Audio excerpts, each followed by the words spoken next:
Before this video starts, guys, make sure you subscribe, turn on the notification bell, and feel free to join Castaway as a member.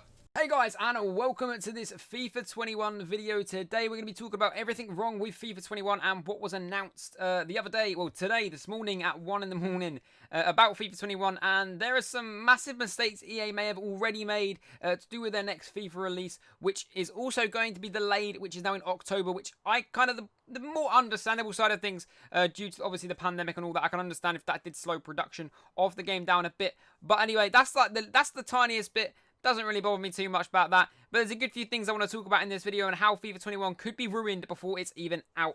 And starting off with anything, we're going to talk about the Frostbite engine. The Frostbite engine is still coming into play on the Xbox and PlayStation 4. We haven't heard any news about the Xbox Series X or the PlayStation 5 with the Frostbite engine. But on FIFA 21...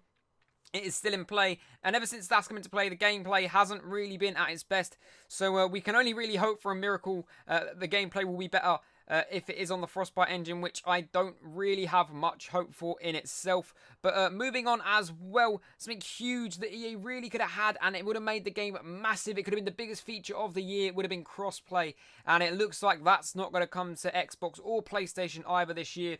EA announced crossplay on a good few of their other new releases coming out, including one called Rocket Jump and a few others. But unfortunately, it's not going to be a thing on Xbox or PlayStation for FIFA 21 by the looks of things, which is a really, really big... it's really annoying for me because I think it could have been a huge feature if Xbox players and PlayStation players could play each other in the Weekend League, in Pro Clubs, in Division Rivals, all that stuff. And it could have just made the consoles...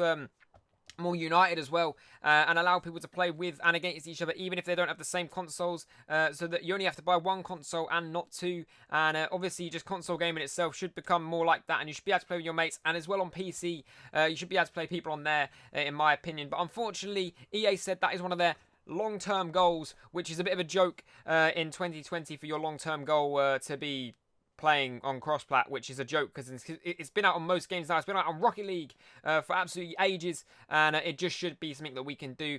But apparently FIFA just can't do it. And for the people saying the servers won't be able to handle it, that's an issue on EA's end, and we shouldn't be saying that we shouldn't ask for this until the servers are better, because it's a multi-billion-dollar company. They should be able to make the servers better and give us cross-platform for FIFA 21. But moving on again, another bit of bad news for us on FIFA 21 is that Pro Clubs and Career Mode saves will not save from Xbox to Xbox Series X or PlayStation 4 to PlayStation 5, which in my opinion is a joke. Pro Clubs is an online game. Your save should move over. If you get your Pro to 88 rated after 300 games in the early access and until the Xbox Series X come out, you should be able to play with your Pro still moving forward, have all your stats, as it's an online thing. They should just automatically save over, but they've said that won't be happening, and it won't be happening for Career Mode either, which is an absolute joke in my opinion.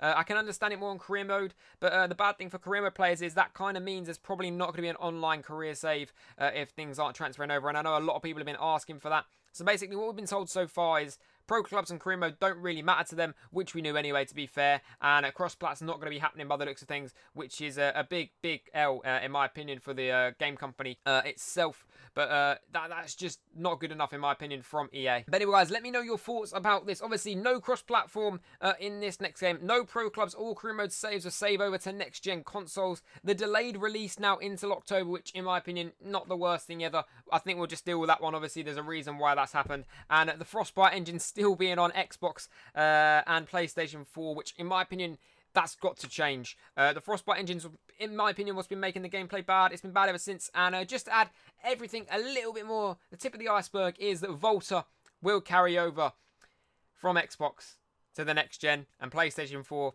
to the next gen. So the game mode 4 people play is taking priority over Career Mode and Clubs, which is a joke in my opinion, but hopefully we'll see some Volta online. Volta did have a lot of hype in the early stages last time, and if they do bring out Volta online and you can play with your mates, it could be game changing, it could make it different. But is that them trying to push Pro Clubs under the rug and allow Volta to come into play, because they can add more customization on there by the looks of things, and have Volta as that new game mode that is going to be more the esports side of things for more than one player. But we'll have to see. Hopefully not, but hopefully you guys have enjoyed this video. Let me know your thoughts on FIFA 21, and I'll see you in the next one. Peace.